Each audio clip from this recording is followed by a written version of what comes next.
کے اوپر ایسے ہی قوانین بننے چاہیے جیسے سندھ حکومت نے بنایا ہے۔ بالکل ٹھیک ہو گیا، کچھ بات کریں گے طیبہ تشدد کیس کے حوالے سے، لیکن فضل صاحب ہمیں جوائن کیا ہے اسٹوڈیوز میں ٹیلی فون لائن پر نعیم مسعود صاحب نے۔ نعیم مسعود صاحب ہمارے ساتھ اس وقت ٹیلی فون لائن پر موجود ہیں۔ نعیم مسعود صاحب، آپ کو خوش آمدید کہوں گی اور کچھ بات کرنا چاہوں گی طیبہ تشدد کیس کے حوالے سے۔ طیبہ تشدد کیس میں نامزد جج کو کام سے روک دیا گیا ہے، OSD تعینات کر دیے گئے ہیں۔ اب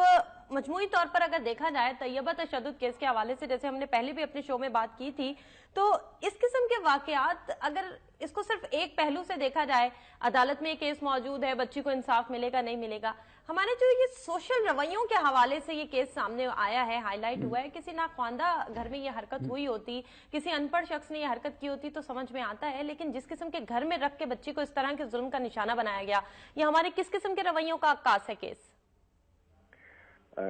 دیکھیے عرفانہ،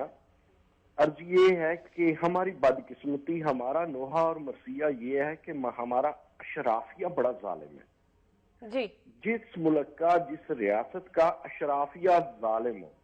اور میں ہمیشہ کہا کرتا ہوں کہ وہ اشرافیہ جرنیلی ہو، وہ ججز اشرافیہ ہو، وہ سیاسی اشرافیہ ہو، وہ بیوروکریٹک اشرافیہ ہو، بالکل ٹھیک ہے، جتنی انسانی حقوق کی پامالی ان کے ہاں ہے، میں یہ نہیں کہتا کہ اداروں کی سطح پہ، ان کے گھروں کی بات کرتا ہوں، ان کی ڈومیسٹک کی بات کرتا ہوں، ان کے رویوں کی بات کرتا ہوں۔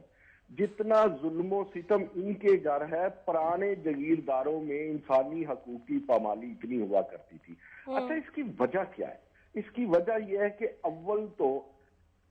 پاکستان میں ایسے قانون کو رواج ہی نہیں بخشا جاتا جس میں انسانیت یا انسانی حقوق کی قدر ہو۔ میں اکثر مثال بھی دیا کرتا ہوں آپ کو کہ اگر ہم دیکھیں معاملہ سیدھا ہی کرنا ہو تو پھر بار بار بات وہی آتی ہے، آپ کی 7 جو آئین کی شق ہے، دفعہ ہے،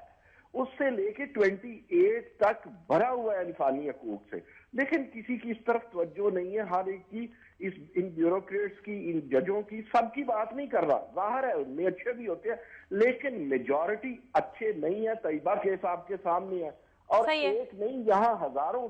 طیبہ جو ہیں وہ ایسی ہیں کہ آپ دیکھیں وہ ایکسپلور ہی نہیں ہوتی، وہ ایکسپوز ہی نہیں ہوتی۔ بالکل ٹھیک ہے، اس معاملے میں کیا کر سکتے ہیں؟ ٹھیک ہے۔ اچھا نعیم صاحب، حکومت توجہ نہ دے، جب حکومت صرف یہ سوچے میں نے اگلا الیکشن جیتنا ہے، جب بیوروکریٹس یہ سوچے کہ ہم ہی ہم ہیں، جب بڑے سیاستدان یہ سوچے کہ باقی تو ساری رعایا ہیں، ہم بادشاہ ہیں، تو پھر آپ بتائیے یہ معاملات کیسے ہوں گے؟ بالکل ٹھیک ہو گیا نعیم صاحب، میرا سوال آپ سے یہ قطع کلامی کی معذرت، میرا سوال آپ سے یہ ہے کہ ہم جب بات کرتے ہیں، ہمیشہ ہم اپنے فورم سے جب بات کرتے ہیں تو ہم یہی کہتے ہیں کہ تعلیم کو زیادہ سے زیادہ عام کیا جائے، تعلیم دی جائے، شعور دیا جائے، آگہی دی جائے۔ اب اگر یہ کسی دیہی علاقے میں ہونے والا واقعہ ہوتا تو سمجھ میں آتا ہے کہ کسی تعلیم کی کمی کی بنا پر ہوا، بھوک تھی، غربت تھی، پسماندگی تھی، اس لیے ایسا ہوا، لیکن یہاں پر بات ہے رویوں کی۔ جس گھر میں اس بچی کو تشدد کا نشانہ بنایا گیا، تعلیم یافتہ گھرانہ ہے، پڑھے لکھے لوگ ہیں، کھاتے پیتے لوگ ہیں، اب وہی بات کہ اگر ہم ایسے گھروں میں بھی بچوں کو محفوظ نہیں ہے، بچہ چاہے کسی بھی گھر کا ہو لیکن بچہ تو بہرحال بچہ ہے، اگر ایسی جگہوں پہ بھی بچے محفوظ نہیں ہیں تو پھر کہاں پر محفوظ ہے؟ ہاں، آپ نے بہت بڑی بات کر دی، اور وہی نا کہ بات تو سچ ہے مگر بات ہے رسوائی کی کہ عادلوں کے گھر میں عدل نہیں مل رہا، انسانی حقوق نہیں مل رہا، بچوں کا معاملہ، ان کے حقوق نہیں مل رہے، اور یہ لیبر چائلڈ جو ہے اس پہ کوئی غور نہیں کر رہا۔ تو اب اس میں کیا کہوں؟ پھر میں یہی کہوں گا کہ آپ کے ہاں تعلیم ہے، تربیت، اول تو تعلیم بھی نہیں ہے، اول تو تحقیق بھی نہیں ہے، لیکن اگر جن اشرافیہ کے پاس، جن ججوں کے یا میرے یا آپ کے گھر میں تعلیم ہے تو باڑ میں جاتی ہے وہ تعلیم اگر تربیت نہ ہو، باڑ میں جاتا ہے وہ علم جس کے ساتھ حکمت نہ ہو، باڑ میں جاتا ہے وہ جج جس کے ساتھ انصاف نتھی نہ ہو۔ اب جب تک عرفانہ ہم اپنے رویے نہیں بدلتے، اگر رویے تعلیم کے ساتھ متکبر ہو جاتے ہیں تو وہ اپنی تعلیم پہ، اپنے تدبر پہ، اپنے آپ پہ، اپنی انسانیت پہ ہر بندہ غور کرے، چاہے وہ نعیم مسعود ہو گھر پہ بیٹھا، چاہے وہ فضل حسین عوان ہو اسٹوڈیو میں بیٹھا، چاہے عرفانہ ہو، ہمیں اپنے رویوں پہ، یہ تو شکر ہے اللہ کا کہ میڈیا نے بات کہہ دی اور بات طیبہ کی سامنے آ گئی، اور اس سے بھی بڑا میں خراج تحسین پیش کرتا ہوں عدالت عظمیٰ کو کہ اس نے اس جج کو کہا کہ تم نکر میں لگ کے بیٹھ جاؤ۔ میں تو یہ عرض کروں گا، دیکھیں میں اس وقت اس راجہ صاحب کو، اس جج صاحب کو جس کے گھر میں یہ تشدد ہوا، میں تو اسے جج نہیں مانتا، ایز اے ذمہ دار شہری۔ بالکل ٹھیک ہے۔ دیکھیں طیبہ آپ کی بہن ہے، میری بیٹی ہے، بیٹھے ہوئے عوان صاحب کی بیٹی ہے، ہم سب کی بیٹی ہے۔ رویہ جو ہے ٹریول کرتا ہے ایک سرحد سے دوسری سرحد کی طرف، یہ تو خوشبو کی طرح پھیلتا ہے۔ آپ کا وہ کوشچن کہ تعلیم، کوئی تعلیم کی کمی نہیں ہے، یہ عقل کی کمی ہے، اور یہ عقل کی کمی بھی نہیں ہے، یہ عمل کی کمی ہے، اور یہ عمل کی کمی بھی نہیں ہے، یہ قانون نافذ کرنے کی کمی ہے۔ بالکل ٹھیک ہے سر، یہ لامحدود اختیارات کسی بھی طبقے کو دے دینے کے ہم نتائج بھگت رہے ہیں، کیا ایسا ہے؟ آپ اتفاق کریں گے میری بات سے؟ دیکھیں اختیارات کسی کو بھی دے دیں، آپ اندھے اختیارات کسی کے بھی پاس چلے جائیں جی، اور آپ لاٹھی کسی کو بھی دے دیں،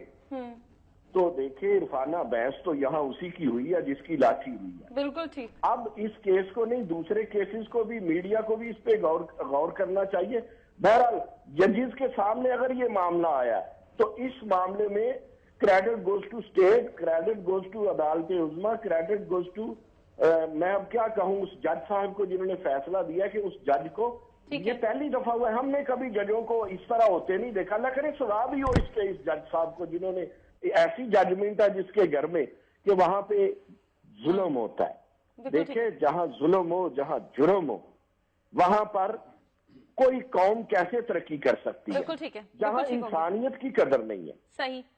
بالکل ٹھیک ہو گیا۔ اب پہلا دیکھیں قانون کیوں بنائے جاتے ہیں، آئین کیوں بنایا جاتا ہے، جمہوریت کے کیوں راگ الاپے جاتے ہیں؟ اس لیے کہ انصاف فراہم کیا جائے، اس لیے کہ تعلیم اور ہیلتھ فراہم کی جائے۔ جہاں یہ سب کچھ نہیں ہے وہاں کچھ بھی نہیں ہے۔ بالکل ٹھیک ہو گیا۔ نعیم صاحب، قانون کی بات ہو رہی ہے، آئین کی بات ہو رہی ہے، ایک آرڈیننس کی بات کر لیتے ہیں۔ آپ میرا اشارہ سمجھ گئے ہوں گے، آرڈیننس کے باوجود پلی بارگین قانون ختم نہیں ہوا، عدالتوں سے ملزموں کو کم سزا ملتی ہے، یہ چیئرمین نیب کہہ رہے ہیں۔ چیئرمین نیب یہ کہتے ہیں کہ جتنا بھی پیسہ ہم ریکور کرتے ہیں وہ ہمارے پاس تو نہیں آتا ہے نا، وہ حکومتی خزانے میں ہی جاتا ہے۔ انہوں نے جب گفتگو میں یہ کہا تو بات ان کی کسی حد تک صحیح لگتی ہے، لیکن وہی بات جیسے آپ نے کہا کہ بہت زیادہ رقم ہتھیانے کے بعد یا غبن کرنے کے بعد یا بہت زیادہ رقم کھانے کے بعد اگر آپ کچھ پیسہ اس میں سے نکال کر واپس لے آتے ہیں تو وہ پھر اسی مثال کے مصداق ہی ہے نا جو آپ دیا کرتے ہیں۔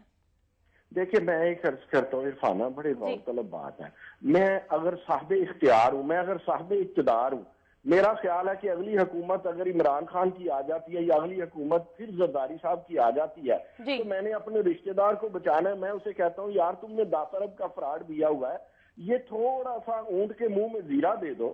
اور آپ اس میں سے کچھ 10 کروڑ جو ہے قوم کو واپس کر دو۔ مجھے یہ بتائیں کہ آپ یہ قتل معاشیات ہے، یہ اسٹیٹ کا یہ قتل ہے معاشیات کا۔ میں اس قانون کو پاکستان میں اس لیے پسند، میں اپنی بات کرتا ہوں، میں اس لیے پسند نہیں کرتا کہ یہاں کرپشن جو ہے وہ فیشن کی طرح ہے، یہاں کرپشن جو ہے وہ فنکاری کی طرح ہے۔ آپ یہی بارگیننگ امریکہ میں کریں جہاں اتنی بڑی آبادی میں پورے سال کی ریسرچ اور انویسٹیگیشن کے بعد 10 کیسز ملے تو وہاں تو یہ بلا ہو جائے گا۔ اب یہ ہے کہ آپ لوگ یہ دیکھیں گے کہ اگر یہ پلی بارگیننگ اسی طرح چلتی رہی تو لوگ واپس کرنے کے لیے زیادہ کرپشن کر لیں گے، یار 10% میں نے واپس کرنا ہے لہٰذا 10% کا شورا خزانے کو قوم کو ملک کو زیادہ گونپ دوں، تو دس is not fair in Pakistan.